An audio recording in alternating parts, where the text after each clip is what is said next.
this today. Okay. All right, and so you guys are off on the there's supposed to be like a presenter mode, but I don't know how to. Did you hit record yet? Yes, I did.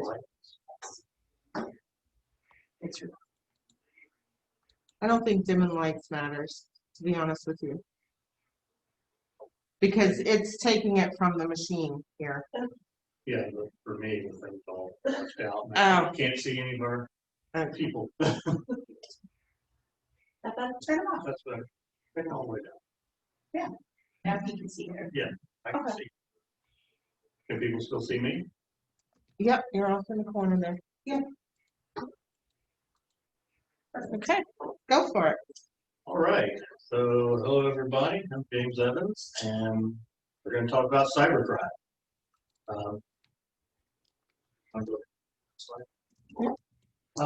So a little bit of stuff about me. I run American Frontier, where you guys have been meeting for IT service provider here at Apex, and we deal a lot with cybercrime, fortunately. But fortunately, most of the time we deal with preventing.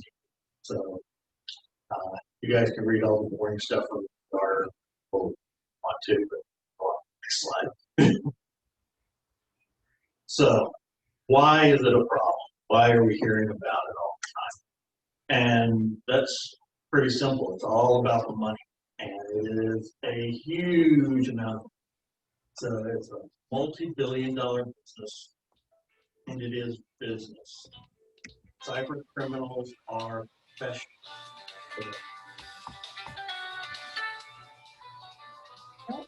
Somebody online. Okay.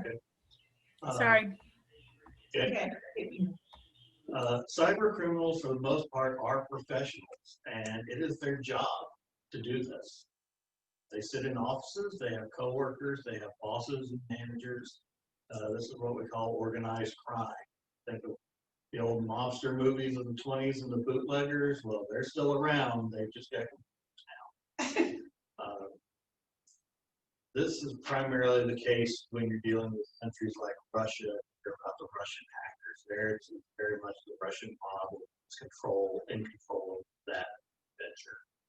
Other times you'll hear about state-sponsored bad actors. When you talk about North Korea, Iran, countries like that, they are fully sponsored by their government. For Iran and North Korea, it is a significant source of revenue for those government sanctions in place. So they do it to literally make money. It's like, so what do they want? Interestingly enough, the initial attacks that most people face are just information gathering. What most cyber attacks involve, well, phase one, is gathering information, and those folks resell that information. You may have heard of something called the dark web. Probably heard of. I think there's some commercials on TVs for companies that claim to do dark web scans, like that. LifeLock. Yeah, LifeLock, they're one. I joke with people about that one all the time because I can do a dark web scan while standing here for everybody on this call. Yes, your information's out there. It's that simple. It is. There have been so many breaches from so many big companies, especially when you start looking at Experian, credit reporting industry. Some of your information is out there. So that doesn't mean necessarily that you're that huge of a target for fraud. There's so much information that it's hit or miss whether you're going to be also. But there's information out there, there's sale about you. Other information that they're looking for, well, actually that's all. Personally identifiable information, that's the personal stuff, name, address, email address, phone numbers, social security numbers. That is something that they're going to sell to people who want to commit identity fraud. It's that second layer after the cyber attack, that someone takes that information and does something with it that actually impacts the protected health information, anything medically related. You have lots of medically scams that can, from issuing fake prescriptions, fake insurance claims, that kind of stuff, all set of scams. Business information, your email addresses, passwords, account numbers, relationships, customers. It's all more information for other people they can attack, and where they can get things like your account numbers. They will go after your bank accounts. That's easy money. It's none of mine. Well, It'll be a sad. Well, you know, But that's not completely true, because when I worked at Wells Fargo, there was a young girl there, she worked at Chick-fil-A, she was just 18 years old, she had $17,000 in her account. So what they did is, they deposited a check for $4,000 into the account, they took out $3,800, then the original check bounced, now this kid was on the hook for $8,000. So they use the account numbers to cash bad checks. yep, So you don't have to have a lot of money to be involved in this kind of stuff. exactly. That's a scam that they pull using the account. Also, wire transfer fraud is a big problem for businesses. Businesses do a lot of wire transfers and of operations and have that set up in easy to use fashion in their online banking. Get in there, boom, wire that money out, money's gone. Wire transfers generally within 24 hours, it's gone. There's nothing you can. Some banks within 24 hours can do stuff. I've heard some mixed stuff about what different banks are capable of. That stuff's a lot of people think about credit card numbers. That is something that if they can get it, sure, they'll get that and they'll sell that information too, because someone out there will try to use the credit card to charge. But that's not as popular as it used to be. In fact, even several years ago, just getting a successful username and password for a popular online game, that account sold for more than a credit card did. And so it's definitely still out there, but it's not the big end all anymore. All the credit card companies have very good policies now about fraud. So cards get shut down very quickly. The fraudulent charges get reversed. The bad guys can't get very far with a credit card. They can get further with bank accounts. Intellectual property. This is a big one for China. Chinese hackers are hacking American companies in particular, but European companies as well, to steal intellectual property and integrate it into their own product offerings. Bottom line is, if it's information that they can sell, it's a target. So, next. So, why is it important to you, folks on this call? Every year, the rate of breaches, the rate of cybercrime in general, the rate of attacks, the rate of loss increases. There's never been a year since anyone started tracking where year-over-year it dropped, getting to be a bigger and bigger problem. The average cost of a single data breach is now just under $4 million. That's the initial loss, cost of all the remediation, and don't forget the legal costs. Anyone who gets breached in most states is going to be faced with an attorney general who says, okay, now you have to provide protection services for everyone who is just involved. So think about your LifeLock. Okay, if you've got 20,000 accounts in a business that information gets lost, you just bought 20,000 LifeLock accounts for at least a year. That's not cheap. Mm-mm. Also, someone in that group is going to sue you, probably more than one. And then you have the states themselves going at it. To the point of you don't have to have money in your account. 43% of breach victims today, talking about businesses, not personal, are small and medium-sized. They're the ones that think nobody's going to attack me. I'm too small. You're not too small. They like small targets because smaller targets typically don't have the resources to have a big IT department with a 24-hour-a-day, 7-day cybersecurity response. So it makes you an easier target to be a small business because you have less resources. Go in. Or she. Next one. So, yep, go on. Slide.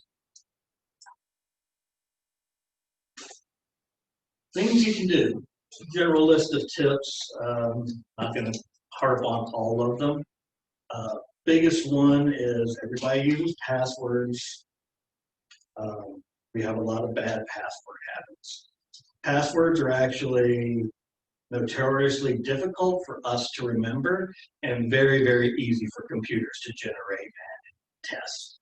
So you have to use strong passwords, which are long, not based on dictionary words, based on strange terms.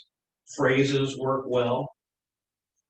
You should mix in punctuation, numbers, things like that. And don't reuse them. So for every site you go to, when you My husband was just fussing at me about this last night. I'm so happy, of course.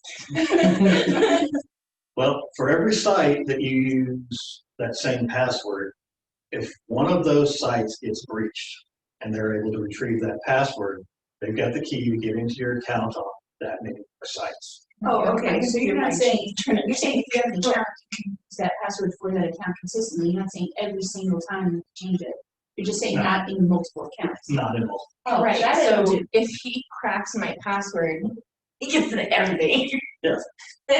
So Maybe not. Great. the kind of thing we run into, so you have an employee who's in the accounting department, has access to the company bank account. They set a username and password. Then they leave the company for whatever reason. The company doesn't get around to deactivating that account. The employee, a year later, uses the same password on some other website, some e-commerce site where they're purchasing something. It's just one of those passwords that they still remember. The employee is a trustworthy person. They're not going to go back. They've never even thought to go back and try to log in the company bank account. It's just a password that they remembered. That it was a good one. It was complicated. I remember that one. I'll use that on this new site. That site gets breached, and that username and password combination is now out in the wild. Once it's out there, it is trivial to have computers automatically try that account, that username, that password on every online banking site until you find one that works. And there you go. Bank breach occurs. So passwords are the single biggest thing, but there's much more. Do you recommend that a person change their passwords on their accounts? Like I know some companies will ask you to do it like every 3 months, every 6 months, but as an individual or as a small business owner, how frequently should you change it? Kind of depends on what the account is for. Okay. But it is routine policy to change the account that you're going to use on. Your major business logons, logging onto your network, your email, things like that, anything that might be tied to a single sign-on for the company, to have that reset every 90 days. That's an industry standard required by PCI compliance. And HIPAA compliance doesn't spell it out specifically in 90 days, just that it has to be done periodically, which means 90 days. For other things, like if you've got your own personal Amazon account password, Yeah, maybe change it once a year. If someone gets into that, what's going to happen? They can fraudulently order some products. You call your credit card company. You got some consumer protections there. But for things that are business oriented, 90 days is a general recommendation. Anything that's going to involve company assets, banking. I'm surprised at how many banks don't require you to make changes periodically. I had a password at the bank for 8 years Exactly. because I forgot about That shouldn't. it. It wasn't my main bank, Mhm. so don't marry. That's, So, for instance, I don't ever change my passwords because after having cancer, my short-term memory is shit. I can't remember things. Haven't had a PIN number on my bank card for 7 years because I can't remember it. So what do you recommend? Like, what process do you recommend so that I'm not locked out of my accounts if I Yeah. am changing my Remember password? that LastPass? But that's it. exactly. Use a password feature like LastPass. LastPass is great. I use it. Well, if you use it, then I'll trust it. Yeah, it's free. Yep. And it's just like an app on the phone, like, Yes. It's red.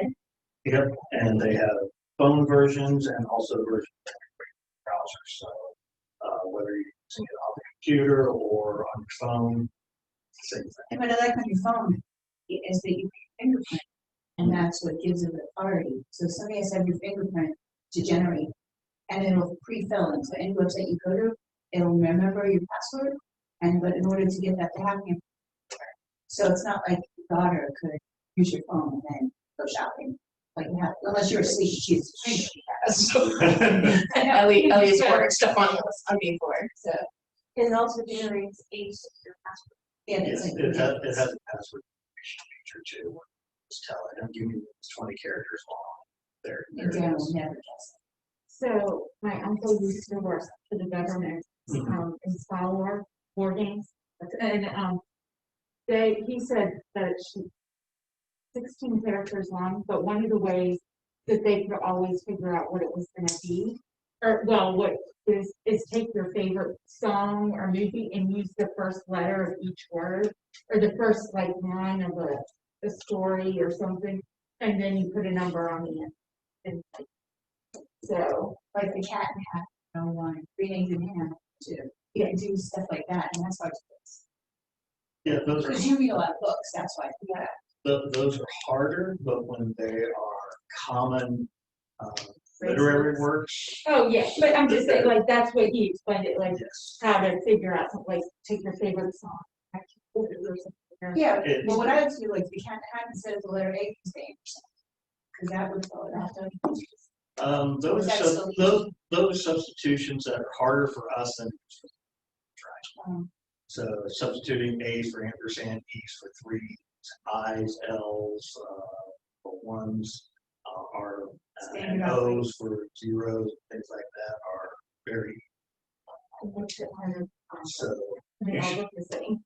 Yeah, you should still do it to some extent, but it's not going to have that huge a payoff. You have to mix the character types, use punctuation, uppercase, lowercase.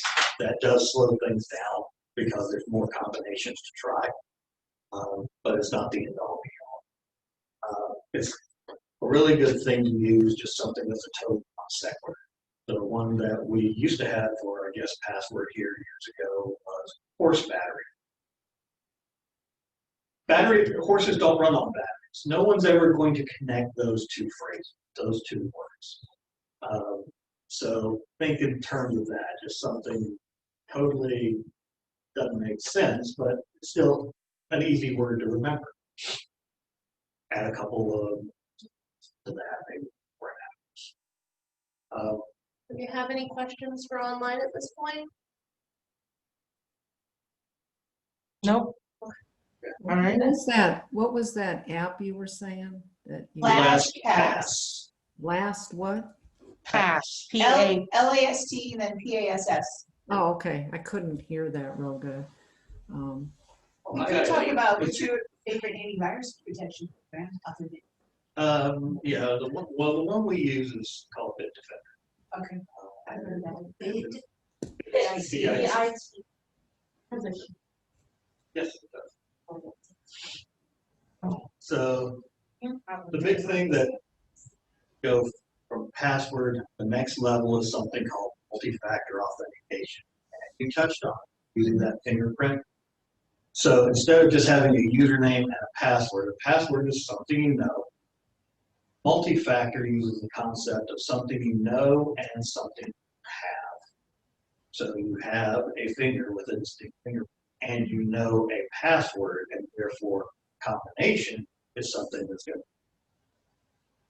There are a lot of applications that support multi-factor now. There's a standard for it.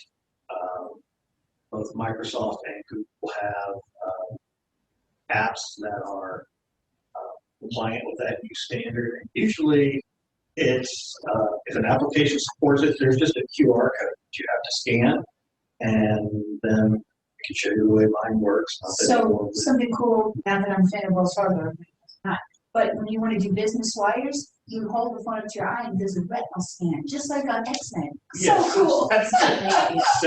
Same concept as So I felt like Xavier for a minute there. but for many of us, we can use an app, put the accounts on there, and there's a one-time password. In 3, 2, 1, 0, it's changed. Every 60 seconds, actually this one, every 30 seconds, that passcode changes. So without my phone, I can't get into those accounts. Different kind of problem. Yeah, if you drop it into the phone. Yes, there are ways to set recovery passwords, things like that. But then you put that recovery password, you physically write that down, put it in your safe deposit box or something. Keep that as an online copy. So those are types of steps that we have to take as a service provider because we typically have access into all of our customers. Makes us a huge target. Someone can hack us. They immediately, they don't have to do any more hacking. All our customers are there for the taking. So, Have you ever? So how do hackers like hit big corporations? Like, was it like 2 years ago? It was like Target and 3 big Jimmy retailers John's. were all hit in a matter of months. yeah, Target was hit, Home Depot was hit, Jimmy John's, lots of those. There's different attacks for every. For the Target one in particular, they actually got access to the Target network by first hacking an HVAC contractor. So Target had a heating and air contractor that ran their building automation system, all the automatic thermostat controls, and those types. So the HVAC vendor had access to the Target network. So they hack the HVAC vendor first. That gets them into the Target network. Then you find the Target problems. Target had not isolated that building management system from the credit card and payment systems. They could talk to one another. So once you get it, once you get into one place, that opens this door. Then you open this door. Then you go through this door, and eventually to the payment card.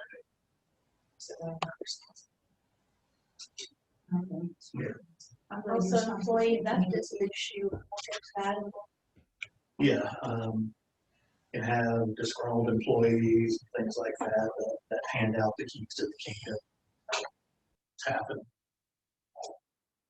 I worked retail, and it was just back in the early 90s, and I got pulled in by loss prevention. They're like, didn't you falsify XYZ returns? I'm like, what are you talking about? I had my receipts and canceled checks. Another associate had gotten into the system and altered all of my employee purchases. And that was in the early 90s. Are we going on? Or?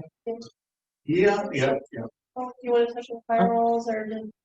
I think everybody had a chance to read that slide.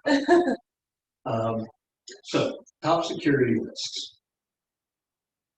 us, we're the top security. We're the weakest link. Oh, that's so upsetting. Pretty much. Technology can do a lot, but in the end, a lot of hackers use psychology to fool people and Common sense. and trick people into disclosing a little bit too much information. You all get the emails, the phishing emails that say there's been a lot of COVID-related ones lately. I'm Imagine getting that. text messages Yes. about a job, and I'm like, how are you finding, like, and it's like six Oh, yeah. different job, the exact same thing, I've like got, like, different 5 numbers, and they numbers. always have the same misspelled word. I'm like, There's a whole department that actually researches targets. yeah. And we want to talk about target marketing. These guys have it down to a science. Yeah, look, hey Linda, we have $7,000 waiting to transfer to your bank. With one click, see how to accept it. Well, so Yep. one thing I There had you done go. when I was doing like those little promo things, like, oh, get the magazines for free. I don't put Alice, I put Allie.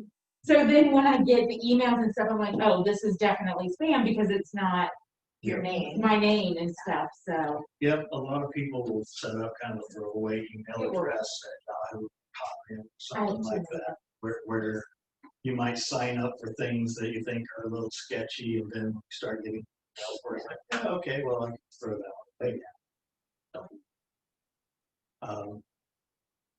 But it's definitely the psychology, both in the targeting,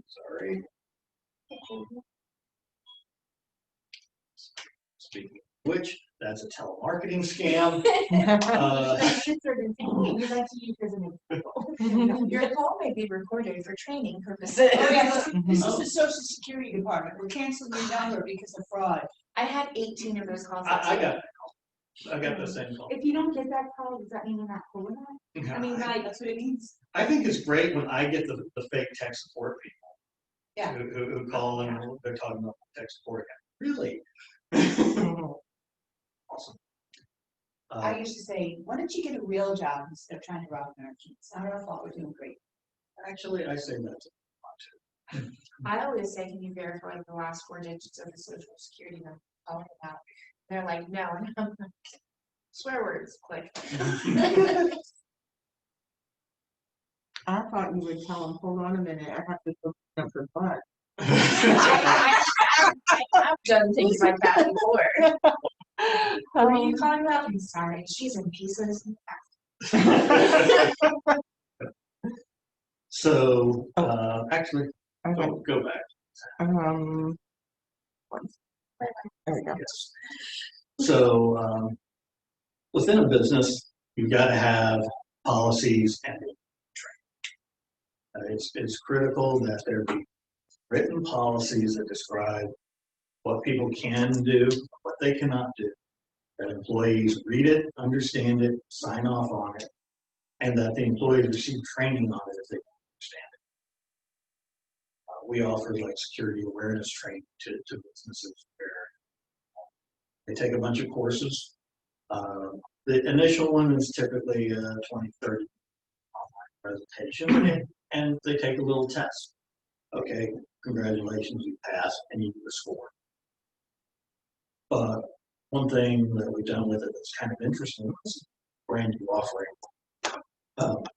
There's a couple hundred more that are just 5-minute videos, just to talk about one specific thing. The more of them you take, and then you answer 3 questions, right? Your score goes up.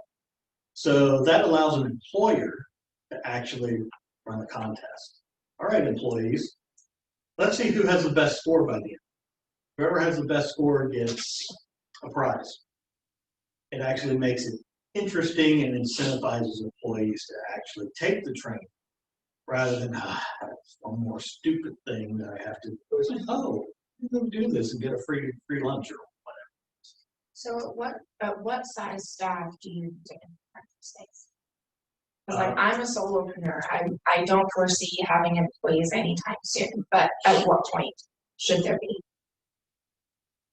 Always get yourself some training. We had to do it annually when I worked at the hospital. We had to do it annually for everybody in the hospital. So everybody from the doctors down to the cleaning staff.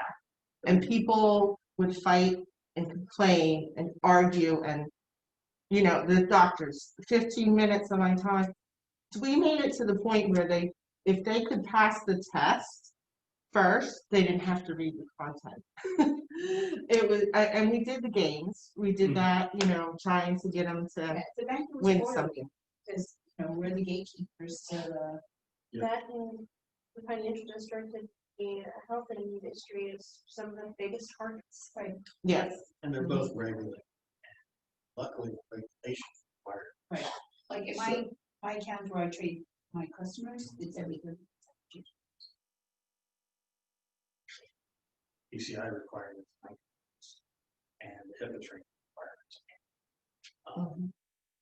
But You would think that environment. HIPAA is kind of weird because they make an honest effort to not impose the same standards on a hospital and a solar just from the point of view of what the resources are. The downside to that is it leads to the legislation having a lot of vague requirements. Yes. And especially for the smaller folks who don't have HIPAA departments, they think they're compliant, but they might not really be compliant. Now, when HIPAA requires that you do the SRA, Security Risk Assessment, periodically. What's that? Okay, well, DHS in their process of enforcement has decided that periodically means you're doing it at least across the board. For a hospital, it should be a continuous process. It shouldn't be a cut and dry, okay, we're going to start a risk assessment. You should have a continuous risk assessment plan and policy where you're always. So it can be very different for different industries. We have about 15 minutes left. Okay. So have the policies, have people trained, and let's go ahead and go on to the next slide, which is, so the problem's the user. So Nikki found this little cartoon in the corner. I think it's awesome. Blind leading the blind. That's awesome. So while the user's a big part of it, technology, while good, technology has to be maintained. And there's a general lack, especially in smaller businesses, of keeping things up to date. So we still have some customers that we've been yelling at here that still have Windows 7 computers. Not many of them. My mom has, because it works with a certain printer and she needs that, she doesn't want to upgrade the whole thing, so she keeps that in. And that's the kind of thing we run into in a lot of small businesses. Well, I have to run this piece of software and it doesn't work on Windows 10. Why not? Well, because the company's out of business and they never made a Windows 10. Okay, so we're getting into deeper and deeper layers of unsupported software. So not only is Windows 7 not supported and not getting security updates, but you've also got a program that you have to run on Windows 7 company that's out of business. Well, that's not getting security updates. So how many layers of vulnerabilities are you creating there? So I heard that our government purposely keeps things in really old technology because older technology is actually harder to hack. Stuff like reel-to-reel stuff, that's from like 20, 30 years ago. Is that true? There's some yes and no's there. I think a lot of it has to do with the cost of engineering, especially the Defense Department, when they have systems on, I forget what they call it, specific planes, but they're planes that are battlefield tactical information gathering. And they use a very old type of hard drive, simply because that old system was engineered for the vibration characteristics on the plane, type of shock of the plane, turbulence and all that stuff. And to re-engineer that entire system from the media, stuff that records the media, how it's installed in the plane, recertify it all, just crazy amounts of money. It's easier to just keep stuff as long as it's still available. So defense contractors go out of their way to continue to factor that stuff. So in other areas, Amazon, one of Amazon's largest customers for Amazon Cloud, they have a specific Amazon region for Department of Defense, and Microsoft just won a JEDI contract, which is joint. I forget exactly. It's a joint something defense initiative. Other private DoD cloud that is going to be part of the Azure service. So on the one hand, they might have physical hardware that's been around for 30 years, but at the same time, they're going to the cloud, and all that stuff. So everything is different. And it's kind of like businesses. Every business is different. So what's the risk? What's the reward? What's the cost? Getting back, patching and updating software regularly, it's a critical thing. There's no such thing as a perfect piece of software. It all has security bugs that allow someone to exploit the system. But when those pieces of software are no longer maintained, you gotta upgrade or migrate to something else because those holes just end up being there. Physical devices, finally, they fail. So you gotta have a good backup. You gotta have a backup that's secure. We've heard plenty of horror stories with companies that get hit with ransomware. You've probably heard all the towns. So there's a lot of municipalities that have hit last year. Oh, yesterday, in Connecticut, Hartford, Connecticut, Okay. the school system got hit from ransomware, so they couldn't go to their first day of school. Durham got hit not too long. Yeah. Is that where all the porn is happening? Yes. So one thing that has happened with a lot of the small towns, when they have had their ransomware outbreak, sometimes, once the ransomware has gone out and done its damage, the only thing is restore from a backup. If your backup is in the same site on the same systems, it can also get hit by the ransomware. So if your backup is sitting next to the primary system, they both get it. So you got to have backups that are secure and isolated from Don't the keep all production. your Yeah, like my son's spare key to the car is in his glove box. So when he wants to keys in the car. Perfect example. No, I said, well, that was the best place to keep Bob. He goes, well, I thought you could, there's Slim Jim. I said, well, yeah, but, sorry, We only got a few more minutes. sorry. So what to look for? How to solve the problem. And that's with your IT support. So with most small and medium businesses, they are not going to have an IT staff. They're not going to have an IT department. And what we see a lot is a small business, they'll just pick someone. Somebody made a mistake of fixing a printer jam one day. You're the technology expert, and they're in charge of the computers. That's not the way to do it. You can't have unqualified people trying to IT security. There are plenty of companies like mine where you can outsource this stuff at a reasonable fee. Key things to look for. Make sure they're maintaining everything, that they're patching, that they're updating, that they're maintaining the inventory and telling you, hey, this hardware is aging out. You should replace it because the older hardware gets, the more likely. Make sure that they are taking care of those backups and keeping those backups isolated and testing them. The last time to test your backup is when you really need it and find out, oh, well, actually the backup been failing. That's 3 months. Well, that didn't help. They have to maintain all your security tools. Your antivirus, web filtering, email protection, whatever that tool suite is.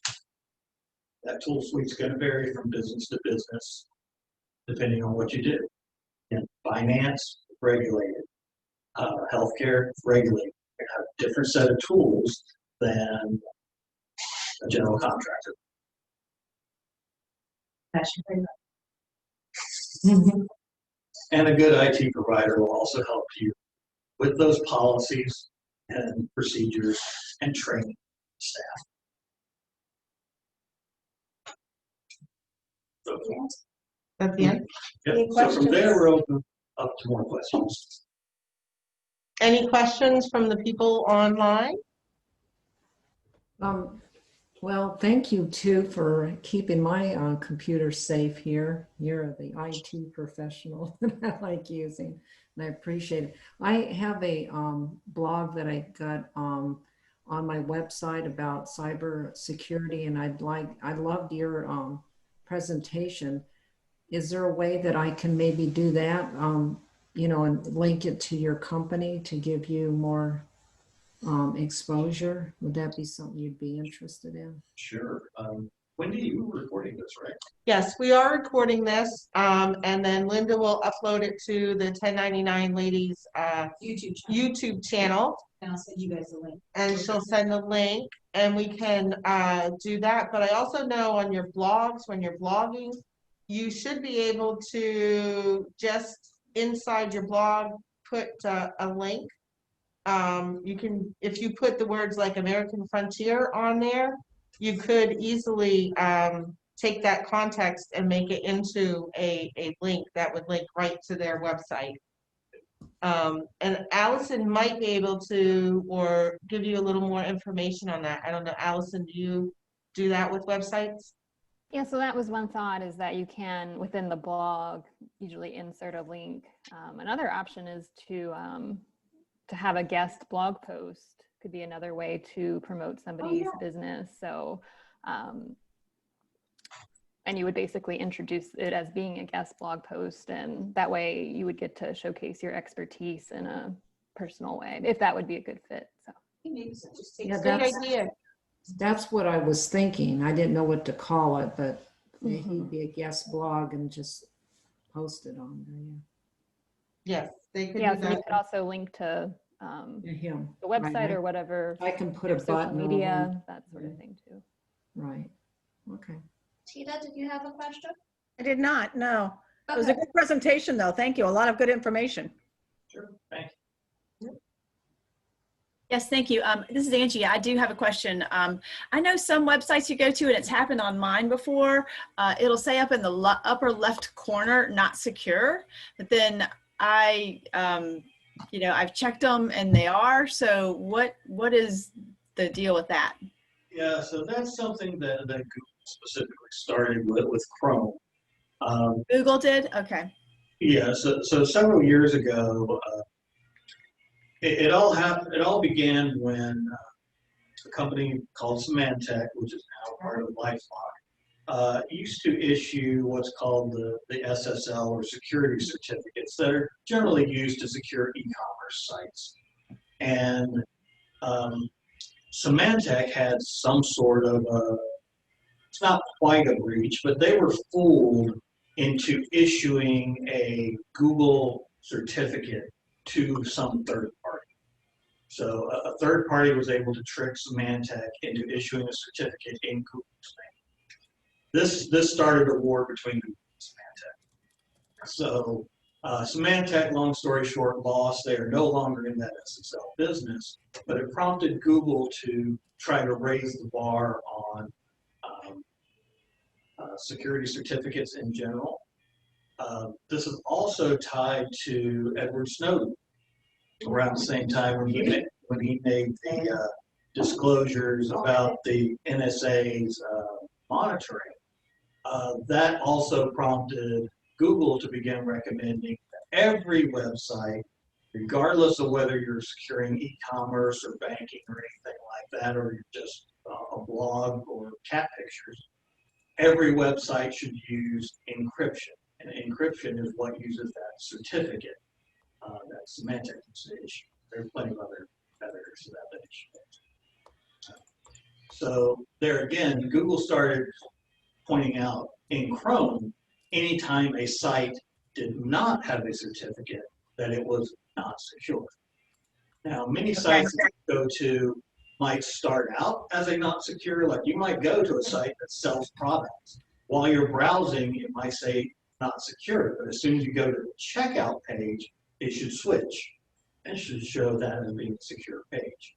But Okay, yeah, that's what I mean, that I've seen it, that they're secure. So I'm like, okay, how, it's confusing because when people see that up in the left corner, it's happened to my website, you know, then I get questioned about it, and then I question my IT person. They're like, no, you're secure. It's all, so I'm like, okay. yeah, so there's security can definitely be there. Google has kind of on their own said every website should just have encryption on every page. A lot of people don't agree with that. I see a lot of government. Sounds like overkill.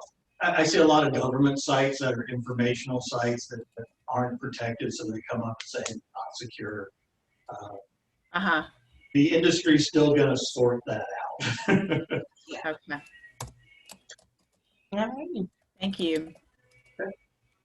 Well, we thank American Frontier, we thank James and Nicole for allowing us to host our meeting in their conference room. Absolutely.